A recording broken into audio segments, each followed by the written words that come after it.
कहानी की शुरुआत होती है 1966 में, जब यूएस आर्मी को वियतनाम में हो रहे दंगों का सामना करने के लिए तैनात किया गया था। एक दिन इस कैंप में जनरल ट्रूमन पहुंचा और उसने कैप्टन मोरा से मुलाकात की।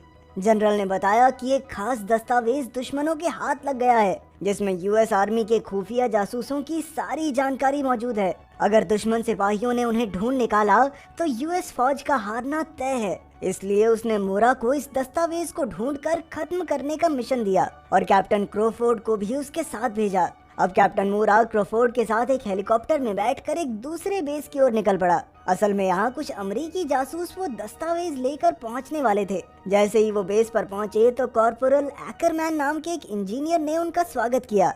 इस बेस पर ज्यादातर इंजीनियर्स ही थे जिन्हें फौज में भर्ती किया गया था और एकरमैन उनका लीडर था। मोरा ने उससे पूछा कि यहाँ कोई दस्तावेज लेकर आया है क्या, लेकिन एकरमैन को इस बारे में कोई जानकारी नहीं थी। फिर एकरमैन ने अपने बाकी साथियों से ऐसे किसी दस्तावेज के बारे में पूछा, लेकिन कोई इस बारे में कुछ नहीं जानता था। तभी अचानक उनके शूटर को झाड़ियों में कोई हलचल दिखाई दी, इसलिए उसने अपना हथियार ऊपर करके उन्हें सामने आने को कहा। तभी वहाँ से दो आदमी बाहर निकले जो असल में अमेरिकी जासूस ही थे। जब कैप्टन मोरा को इसकी जानकारी मिली तो वो तुरंत भागकर उनसे मिलने आया। मोरा ने उन्हें कोड वर्ड बताया और उनसे वो जरूरी दस्तावेज ले लिए। इसके बाद जासूसों ने रिपोर्ट दी कि पहले वो पूरे 6 आदमी थे, लेकिन बाकी 4 दुश्मनों के हत्थे चढ़कर मारे गए। इसके अलावा उसने मोरा को इन दस्तावेजों में मौजूद नाम और खुफिया जगहों को पढ़ने की तरकीब बताई। फिर अगली सुबह जब सारे फौजी इकट्ठे होकर नाश्ता कर रहे थे तो अचानक उन पर धड़ाधड़ गोलीबारी होने लगी। इसके पीछे वियतनामी ग्रुप वियतकॉन्ग का ही हाथ था।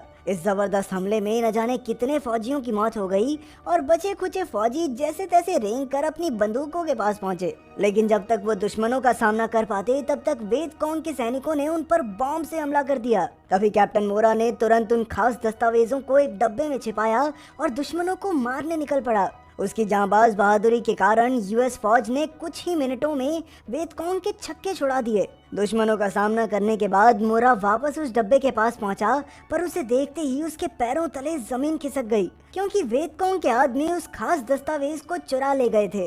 अब उसने तुरंत ये खबर जनरल ट्रूमन को दी और ट्रूमन ने उसे खूब फटकार लगाई। फिर ट्रूमन ने वहाँ अपने एक खास आदमी को भेजने का फैसला किया। कुछ ही समय बाद वहाँ एक हेलीकॉप्टर आया जिसमें से लेफ्टिनेंट मिलर निकलकर कैंप पर पहुंचा।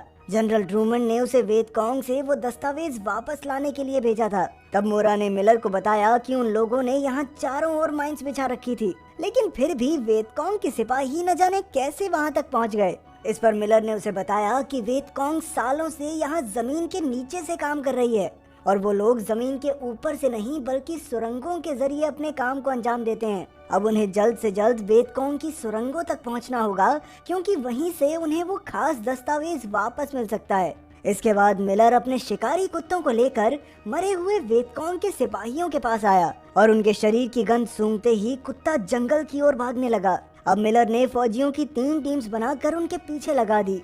जैसे ही वो थोड़ा दूर पहुंचे तो जंगल में छुपे हुए वियतकॉन्ग के सिपाहियों ने उन पर गोलियों से हमला कर दिया। इसी दौरान यूएस के कई फौजी मारे गए, पर मिलर ने अपनी टीम्स को एक खास तरीके से वार करने को कहा और कुछ ही देर में उन्होंने दुश्मनों का सफाया कर दिया। इसके बाद वो फिर से उन सुरंगों की खोज में जुट गए। थोड़ी दूर जाने पर उन्हें एक बंकर मिला जो असल में उन्हीं सुरंगों से जुड़ा हुआ था। इसके बाद मिलर ने एक टीम को सुरंग में भेजकर दस्तावेज ढूंढ निकालने का फैसला किया। फिर ट्रूमन ने क्रोफोर्ड से कहा कि उसे ठीक 2 घंटे बाद इस पूरी सुरंग को बम से उड़ाना होगा। अब क्रोफोर्ड प्लान के मुताबिक काफी सारे बम इकट्ठा करके मिलर की टीम के पास पहुंच गया। इसके बाद मिलर ने एकरमैन और उसकी टीम को दस्तावेज की जानकारी देकर उन्हें सुरंग में घुसने का आदेश दिया। वो सुरंग में घुसते ही उस दस्तावेज की खोज में लग गए। दूसरी ओर मिलर अपनी टीम के साथ वियतकॉन्ग के सिपाहियों को ढूंढ रहा था और वहीं तीसरी टीम सुरंग की शुरुआत पर निगरानी कर रही थी। क्रोफोर्ड ने भी पूरी सुरंग पर बारूद बिछाने का काम शुरू कर दिया था। उधर सुरंग के अंदर वियतकॉन्ग ने दुश्मनों के लिए अलग अलग जाल बिछा रखे थे। कहीं बिच्छू तो कहीं जंगली मकड़ियां इन फौजियों पर हमला करने को तैयार बैठी थी। तभी अचानक एक बिच्छू के जहरीले डंक से एक यूएस सिपाही की दर्दनाक मौत हो गई।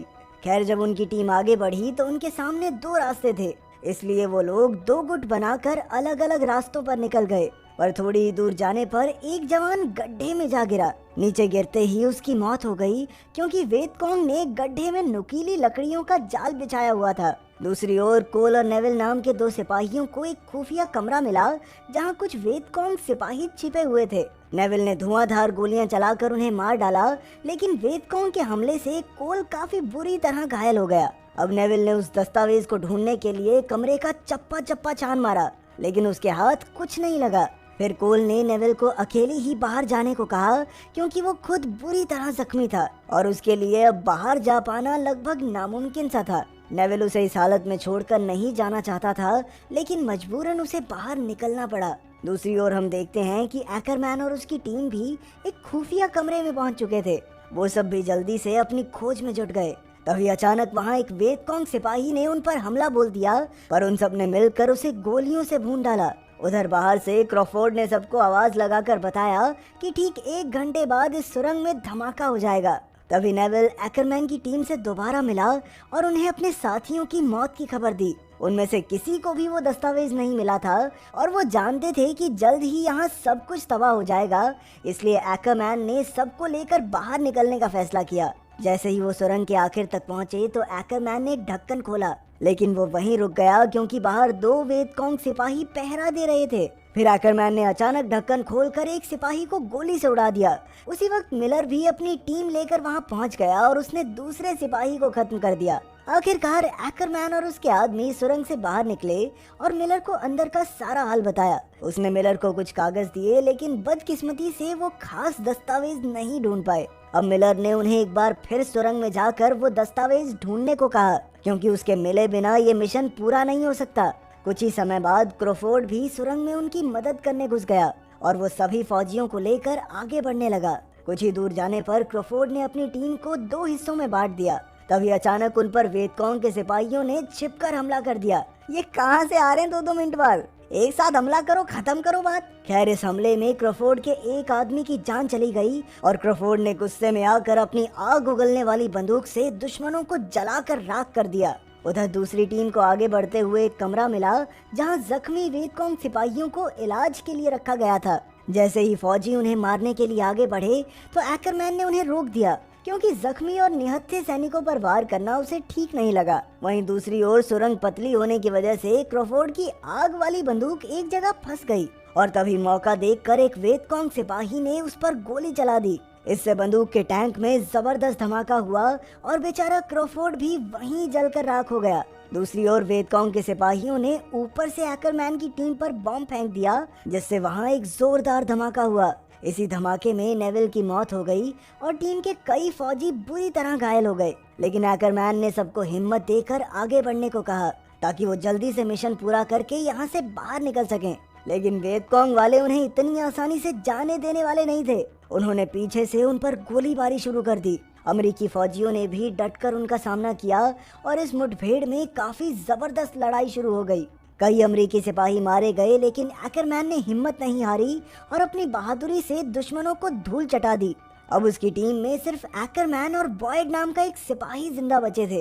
एकरमैन को याद आया कि अब सुरंग के फटने में सिर्फ 30 मिनट बचे थे, लेकिन अब उसे मिशन पूरा करने के अलावा कुछ दिखाई नहीं दे रहा था। उसने सोच लिया था कि वो अपने शहीद हुए साथियों की मौत को यूं जाया नहीं होने देगा और किसी भी हालत में उस दस्तावेज को ढूंढ कर ही दम लेगा। उन दोनों ने मिलकर एक शाफ्ट का ढक्कन तोड़ा और एक एक करके अंदर घुस गए। सुरंग काफी पतली थी, इसलिए उन्हें रेंगते हुए आगे बढ़ना पड़ा और तभी बॉयड की नजर एक कमरे में पड़ी जहां वेदकोंग के हथियार रखे हुए थे। तभी अचानक उन्हें अगले कमरे में एक अमेरिकी फौजी दिखाई दिया जिसे वेदकोंग ने बंदी बना रखा था। उसी के साथ टेबल पर वो खास दस्तावेज भी था जिसे वो इतनी देर से ढूंढ रहे थे। अब एकरमैन और बॉयड बिना आवाज किए पीछे मौजूद हथियार लेने पहुंचे, लेकिन दुश्मनों को उनके वहां होने की भनक लग गई थी। वेदकोंग के सिपाहियों ने उन पर हमला बोल दिया, लेकिन एकरमैन खुद उनका मुकाबला करने लगा और उसने बॉयड को वो दस्तावेज लाने भेजा। बॉयड तुरंत भागकर अगले कमरे में गया और उसने अपने साथी को रिहा करके दस्तावेज का डब्बा उठा लिया। उधर एकरमैन ने वेदकोंग सिपाही के पेट में चाकू घोंपकर उसी कमरे में बॉम्ब फेंक दिया, जिससे दुश्मन वहीं मारा गया। फिर उसने बॉयड को अकेले बाहर निकलने को कहा, लेकिन बॉयड उसके बिना जाने को राजी नहीं था। वो दोनों मिलकर आगे बढ़े और कुछ ही देर में उन्हें बाहर निकलने का रास्ता मिल गया। वहीं मिलर ने उन्हें संभाला और उनसे वो दस्तावेज ले लिया। आखिरकार एकरमैन और उसकी टीम ने ये कारनामा कर दिखाया था। मिशन के पूरा होने पर जनरल ने उन्हें बधाई दी और इस दस्तावेज को जलाकर नष्ट करने का आदेश दिया। लेकिन जैसे ही हैकरमैन ने मिलर को वो दस्तावेज जलाते हुए देखा तो वो आग बबूला हो उठा। वो सब पर चिल्लाकर कहने लगा कि जिस दस्तावेज की खातिर उसके साथियों ने अपनी जान गंवा दी थी, तुम उसे यूं ही जला रहे हो। इस पर जनरल ने उसे समझाया कि अगर ये कागज का टुकड़ा गलत हाथों में पड़ जाता तो उनके इतने सैनिक मारे जाते कि वो सोच भी नहीं सकता। लेकिन बेचारे हैकरमैन को उस समय शोहरत या किसी मेडल की चाह नहीं थी, वो तो बस अपने बहादुर साथियों की याद में खोया हुआ था।